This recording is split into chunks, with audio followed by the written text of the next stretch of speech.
So speaking in terms of just what is expected of men, what does self-control look like for men? Cory, do you want to?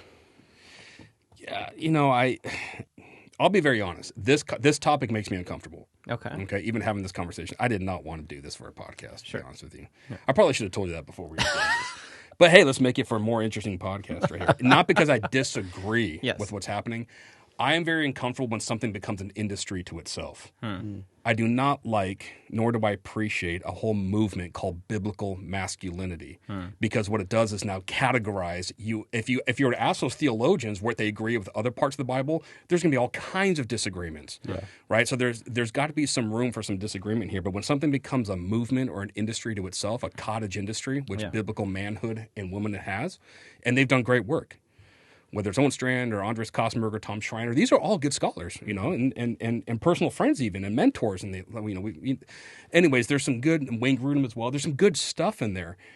But the moment you give something a label, it gives it power and it gives it a life to itself, and all of a sudden becomes very, this is a group. If you're not believing this of this movement, then you must reject what the Bible's saying. Same idea with what's now called biblical counseling.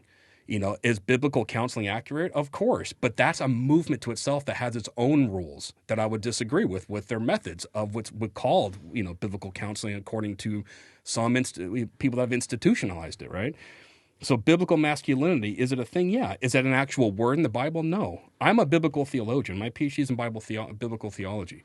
I try to stick to the words and terms of the scriptures as close as I can. So these other concepts that help label these things, I'm always just going to be uncomfortable with because you do not see biblical masculinity. It doesn't need to be there because the Bible just assumes common sense. There is a difference, right? But when it comes to salvation, Galatians 3:28, I believe it is very clear whether you're male or female, all are one in Christ. The idea is not biologically. Of course, there's distinctions.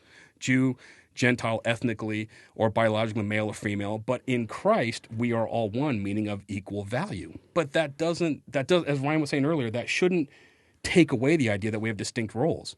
Women are more valuable knowing that they bring roles that men cannot do. I mean, more valuable in the sense where it shows their value, and that somehow in our day and age wants to be covered up. Or now in our day and age, there's been such an overcorrection that it's got to be female dominant. Men have no role. Going back to when I pull on the text, they would really emphasize the idea men haven't woken up yet since Adam was asleep. So they've now had to take charge of everything. Yeah. Which of course is nonsense. But this is what happens when we try to make a cottage industry of all these things. In the Bible. I mean, I don't know how accurate that is, if that's the reason why, but it just makes me uncomfortable it's true. When we've industrialized an idea. I do want to push back on that a little bit. I want to also just point out what Cory said I thought was very helpful about, this is the argument of Paul in 1 Timothy 2, where Paul says that women will be saved by childbirth. Paul's not making women less. He's just encouraging them that just because a woman is not to teach or exercise authority in a church doesn't mean her role is any less important. And that's Paul's point. Paul's saying there were more than likely false teachers that crept into the church of Ephesus in 1 Timothy, and they were encouraging their wives to express their independence from the wives to express their independence from their husband.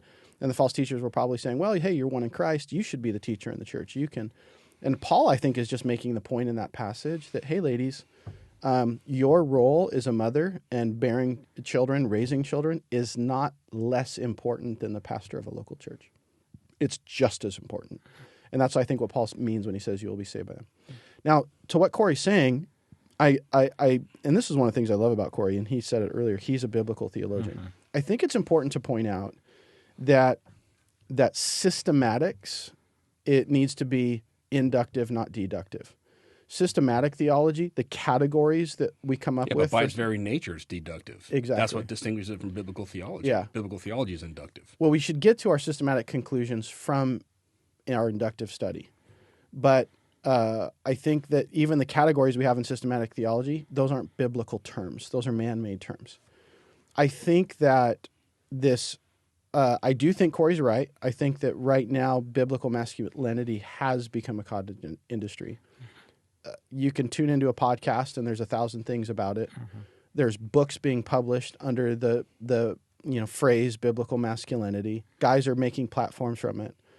I agree with that.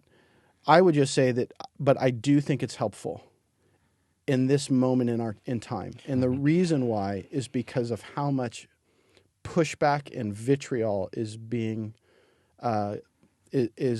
we're getting as men who say that we hold to the Bible, and our wives are being pressured to think that the way that we're acting is misogynistic or toxic. So I agree with Cory. I completely understand what he's saying, but I would just say I do think that giving this a label does give it power, and I think that's important because we're pushing back. As long as simply what we're saying is you can Google biblical masculinity and find 1,000 different definitions. And one of them being toxic masculinity, because that's a label that gives power. So when I just say biblical masculinity, I just take it literal. I'm just saying, what does the Bible say it means to be a man?